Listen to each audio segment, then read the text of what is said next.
After nga ng ilang taon ni Jared Dillinger sa Ginebra lineup, nag-decide na daw ang Gins na hindi nga pag-renew ng kontrata niya doon. Maaari nga din daw siyang ma-lifetime ban dito sa PBA dahil sa ginawa niya during practice game.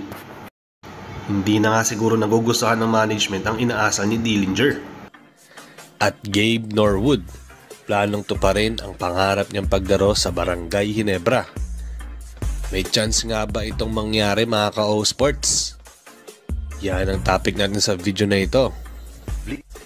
Madami-dami nga ang nagtataka kung nasaan na nga ang dating kilalang hater at matinding kalaban ng Ginebra na si Jared Dillinger.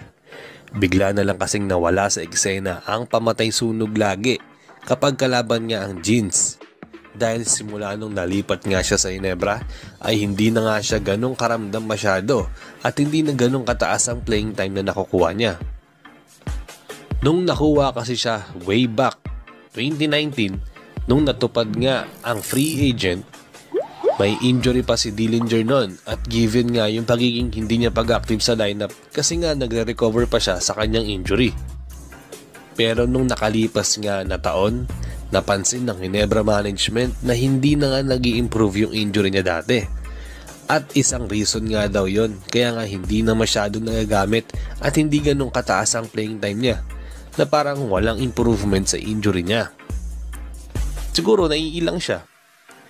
Kaya naman ngayong 2023, after nga ng ilang taon niyang pag-stay sa Gins na hindi naman ganun karamdam, magde-decide na daw ang Ginebra management na hindi nga i-renew ang kontrata niya. Nagkakaedad na nga kasi siyang 39 years old itong si Dillinger ngayon. At honest lang daw ang management sa reason nila para hindi nga i-renew ang contract niya sa kupunan. Nasa rebuilding process na din kasi sila ngayon. Kasi pansin ko hindi na din talaga ramdam si Dillinger ngayon. Madami ng mas bata sa kanya na kayang gawin at higitan yung nagagawa niya kapag nasa loob nga ng court. Bigyan na din niya ng chance yung mga mas bata sa kanya para mag-step up nga para sa Ginebra. Pero yun nga mga ka-O Sports, nabalitaan nga daw ni Dillinger na hindi na nga siya mag-extend sa Ginebra ay labis nga daw siyang nasaktan kasi napamahal na nga siya sa team niya at close na din siya sa ibang players. Ayon nga din sa isang kuliglig mga ka-O Sports, maaari nga din daw ma-lifetime ban dito sa PBA itong si JD dahil sa inasal niya nga raw dito sa practice game ng Ginebra. Oo, wala nga raw siyang official contract ngayon dito sa Gins. Kumbaga parang nangyari, practice player lang siya pero wala siyang sinasahod. Pero nandoon nga yung dedication ni JD at umaasa nga na mabibigyan pa rin siya ng chance. Kaso mukhang desidido na talaga ang Ginebra management na bitawan na nga lang talaga siya ng gusto. Dahil sa tulad ng sabi ko kanina, nagkakaedad na nga si Dillinger. Mas madami na silang player ngayon na pwedeng makapag-contribute nga dito sa lineup nila. Unlike kay JD na halos hindi na nga siya pinapasok ng ilang taon na. Madalas, nandoon na nga lang siya sa bench at hindi na nga siya pinapasok.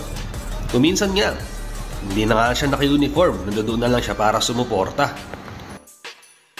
Dito na tayo sa second topic natin mga ka-O Sports, about kay Gabe Norwood. Simula nga nung draft nga siya sa PBA, itong si Norwood, never pa nga siyang na-trade sa ibang kupunan at naging loyal nga siya sa management niyang rain or shine. Isa nga siya sa PBA na simula nung na-draft ay never na-trade at nagkaroon ng issues sa management niya. Pero ngayon napatapos na nga ang karir niya sa liga, parang nagpaparamdam nga siya na parang gusto niya makapaglaro sa most popular team sa Pilipinas, which is yung Barangay Ginebra. Kaya naman nung nabalitaan niya ni Boss Alian, sinusubukan daw mag-usap ng dalawang panig para pag-usapan ang posibleng paglipat niya sa Gins para tuparin ang pangarap niya makapagdaro bago man lang daw magretiro si Norwood sa PBA. Nililinaw ko lang mga ka-O Sports, ito ay rumors lamang po. If ever naman kasi mga ka-O Sports, pwede naman talaga si Norwood sa Ginebra. Kahit may edad na nga ito. Kasi sobrang effective pa din niya. And itong Gabe pagdating nga sa depensa. At madami pa nga itong may tutulong sa teammates niya. Kaya nga up to now mga ka-O Sports, maganda pa din ang playing time niya na nakukuha dito sa Rain or Shine. Kasi sobrang effective pa rin talaga siya. Defense or offense, lalong-lalo na sa depensa, maganda pa rin yung pinapakita niya ng kas talaga eh.